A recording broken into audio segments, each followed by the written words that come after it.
Yeah, what up, YouTube? It's your boy Another Zod back at you. You know, basically, I just want to answer a few questions. A few homies asked me, and a few people asked me about residence as far as being incarcerated.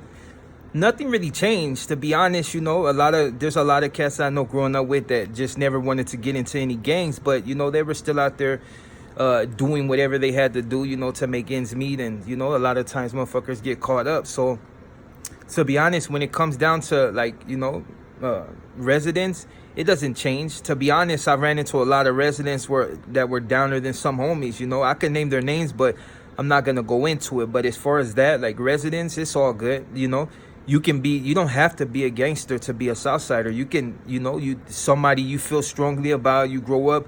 To be honest, there's a black dude I know that claims a Southside, and he's not from no neighborhood. He just grew up, I think, in Sepulveda or something. So, and there's a few others. You know, they got Koreans that are from nowhere, but they run with us, and it's just like, it doesn't really matter. You know, it's just what you're down for. You know, you rocking with your people. You know, some didn't go with paisas because they didn't grow up like that. Some, you know, grew up around Chicanos, and that's what they wanted to be, so they became Southsiders.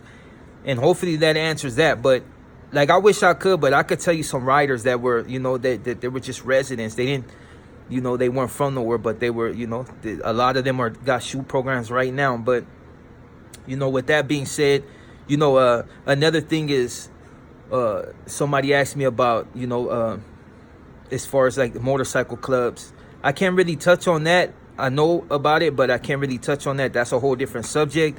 But like I said, I know a lot of homies that, you know, join motorcycle clubs, and, you know, I still see them on the main line. So that's all I could say on that, you know, and it's all good. You know, some from crews that you mentioned, you know, from clubs you mentioned. But with that being said, hopefully I covered that. Now, another thing I want to talk about as far as real estate.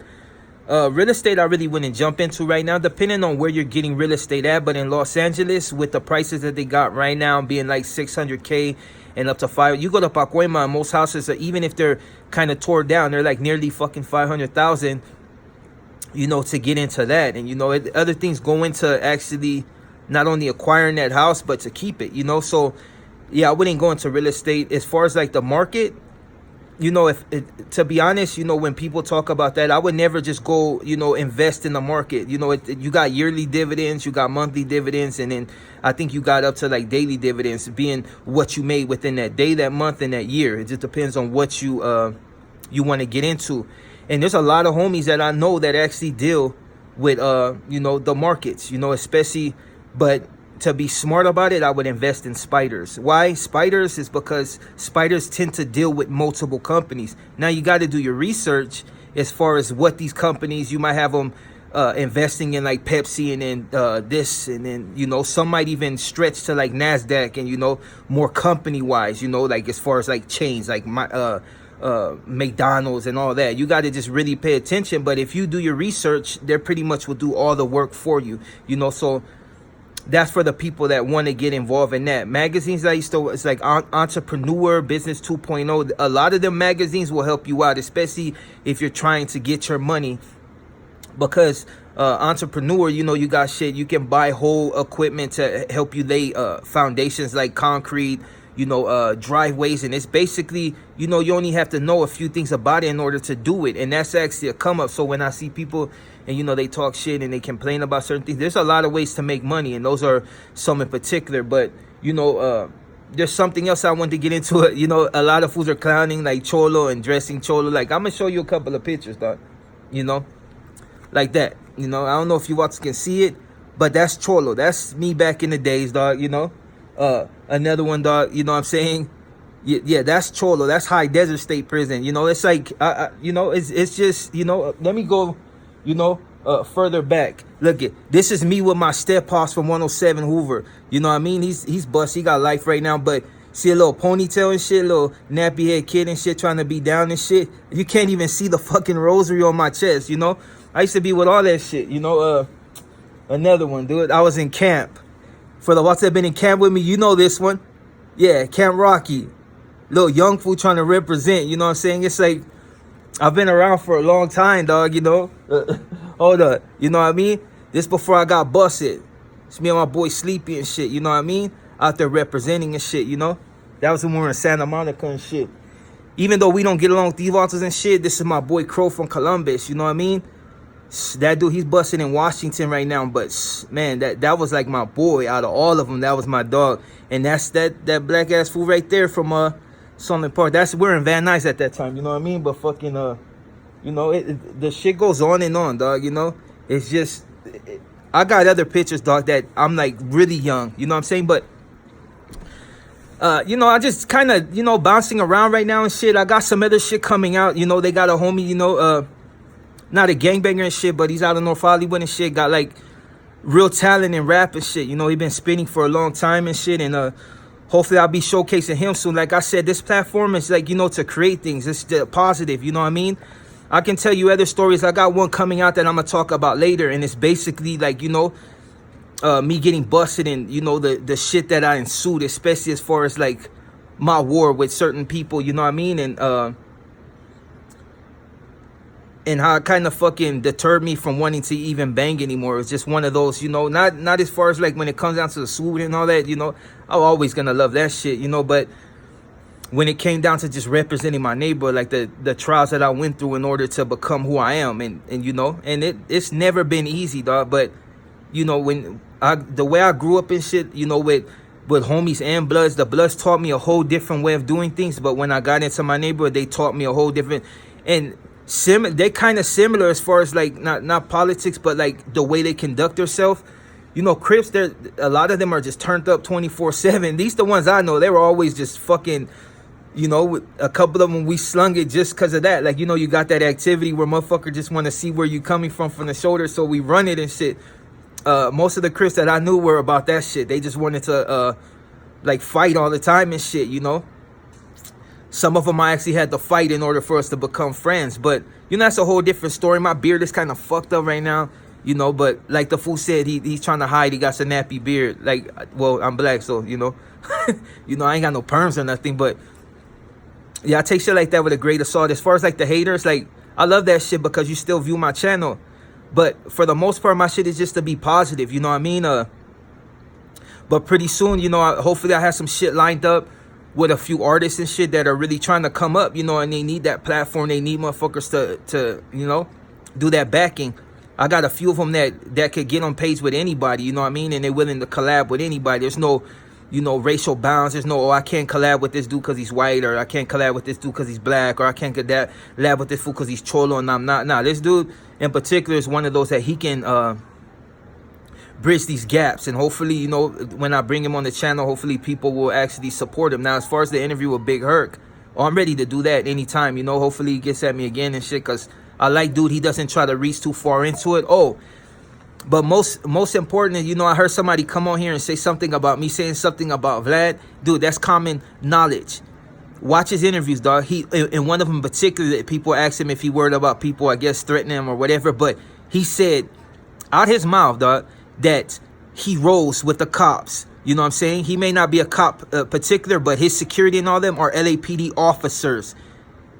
He donates shit to the officers. He deals with the officers. I'm not saying he's a cop. I'm saying that a lot of his questions try to get you to expose certain shit, but he's a journalist, so I expected. He got his platform. I'm saying, me personally, I wouldn't be answering certain questions because there's certain shit we can't say, you know? And anybody that interviews you and knows that you can get twisted up but doesn't give a fuck about that is shit that them are people I don't try to fuck with. That's why when people said Big Herc, I seen his interviews and dude just lets you talk. You know, he's not trying to get in depth about prison life. You know, it's just shit, the trials and tribulations that you went through. So that's why I want to do his platform, because he ain't trying to twist you. You know what I'm saying? And there's other people out there that they got platforms and it's good. Like they don't try to twist you, dog. They try to, you know, just keep that shit solid and know that there's certain things that you'll never be able to say, and there's certain things that certain people don't need to know. Now, as far as our program in prison, a few have said something about that, like about daily program, but you got about us taking pictures in prison. You got about our spreads, about workouts, about fucking, you know, you got people that even teach these people Nawa. You can't even go. I mean, one of the homies were in the hole and fucking the Huda was speaking Nawa. They study all that shit. I got my strike because of that, you know, because motherfucker got busted with fucking Nahuatl and all that. You know what I mean? It's because I was trying to study the language, because the homie, you know. You got blacks that know Nawa. You got all these fools, they study each other. They ain't no secret, dog. There's no secret. And anything that I say on this channel, there's no secrets about it. Like I said, it's always been about prosperity, dog. You know, I'm trying to bring motherfuckers into the light. Now that Toke is dead and shit, there's a lot of channels that they're just out for themselves. And he was really trying to push Vatos to the forefront. And I'm trying to push everybody. It don't matter what race you are.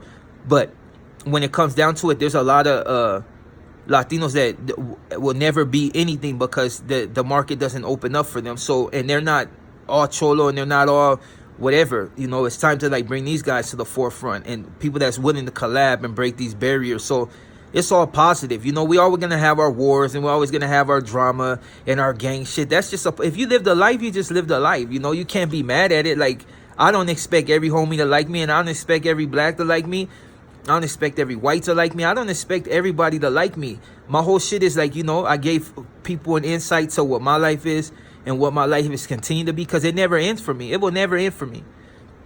I wouldn't be surprised somebody want to put it on camera of me fighting them or something, which I don't give a fuck, you know. I'm with that shit too, you know. But for the most part, like I said, it's about positivity. It's about, you know, and people want to know my story. And I got a lot of story to tell that don't involve politics, but it involves exactly what it's gonna come to, because there's a lot of black homies that will get into Mexican gangs and don't know certain things, and they get misled and shit, and they end up in a rut, you know what I mean? And it's like, at the end of the day, it's like a motherfucker go to prison, he want to survive, and sometimes you got to do drastic shit in order to secure that. You know, it's all about, you know, keep your life straight, you know, and be respectful, because honestly, if you're dealing with the homies, and I'm just gonna say, if you're dealing with the homies, I'm not talking about, you know, them, I'm talking about regular camaradas on the main line, the ones that's really out there poking motherfuckers up and all that shit. Be respectful, mindful of what you say. If you say certain things and you ain't got no backing on that shit, you're probably gonna get chewed up. Just follow the program, you know. Workout, mandatory. Yard, mandatory. Chow, mandatory. Unless told otherwise. Try not to be loose with it. Even if the yard may be a little loose, but it's still solid, keep your shit tight. Don't follow the leader, you know. Follow exactly what by other prisons that you've been to, where the yards were just like whoop, you know. Stay that, keep that shit solid. Hang with only a couple of fools. Don't talk too much. Don't be exposing game. First and foremost, don't fucking get involved in dope. Don't fucking do dope, you know. You want to get your slang on, do it, you know, but it's also consequence to that. But just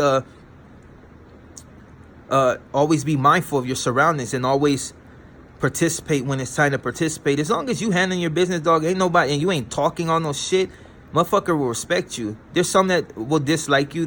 We got haters everywhere, but if you just do what you got to do and you handle your business, you conduct yourself, it don't really matter what fucking race you are running with the homies. You know, at the end of the day, the homie will respect actions, not talking. That's the thing. No talking, more actions.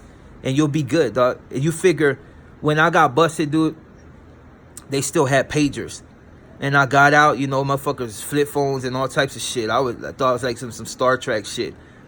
But if I can make it through prison, and I was skinny too, just cut up. You seen that picture where I was just dark and skinny and rocky?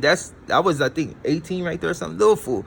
But I still handle my business. There are motherfuckers that have been incarcerated with me that know that I always been representing this shit, you know. In particular, I remember I ran into some dude, BJ Capone from Trey 57. We hated each other in camp, you know what I mean? And there was going to be a riot kicking off over fool sweating black homies from everywhere, you know. There's a lot of us in camp from 18, from everywhere. And we're going to get off. And I ended up getting transferred that same day. So, you know, juvenile hall ain't no different, you know. There was a few riots in camp and a few riots in juvenile hall. But, you know, hoods and all that shit, motherfuckers are turned, especially in, you know, LA gangs and all that shit. It's like motherfuckers be turned up, you know. But that's just part of the territory. I can tell you other shit when I went into, like, when I start going into other areas like OC and like IE and all that shit, and woo, San Diego. I remember the first time I went to San Diego, but I ain't gonna get into it. It's a gang of shit, you know. It's like motherfucker learned to be real mindful of where he went. Like, it's, don't think just cause, you know, you're from the city, like you can go other places and push these lines. Cause trust me, I almost found out a few times, like the hard way. It gets real when you start visiting these other cities. Got to be respectful, dog, and a lot of times just know somebody, you know what I mean? Or you could just be turned up. I did that, and, you know, a lot of shit happened. You know, I can't get into it, but, you know, Just be mindful, dog. And on that note, you watch and enjoy the rest of your day. I'm gonna come with another story that's, that's not just me talking, and that's pretty much it. Hopefully, people continue to follow. And for the camaradas, enjoy the rest of your day. For the pesetas, que verga. And I'm out.